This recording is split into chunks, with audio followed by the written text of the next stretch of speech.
هاي أصحابي، أنا بحب المغامرة والاستكشاف، وبقى إن أنا النهاردة في البحر. أول كائن أنا قدرت إن أنا أمسكه كان جيلي فيش أو قنديل البحر. في أنواع كثيرة من الجيلي فيش، وفي منهم بيبقوا من كل الأحجام، في منهم صغنن وفي منهم كبير. من الكبير يقدر إن هو يكبر يبقى قد الحوت الأزرق.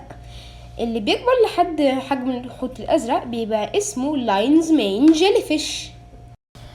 قناديل البحر بياكلوا الأسماك الصغننة، عشان كده لو انت لقيت في مكان جيلي فيش مش هتلاقي ستار فيش، سي هورس أو سمك صغنن.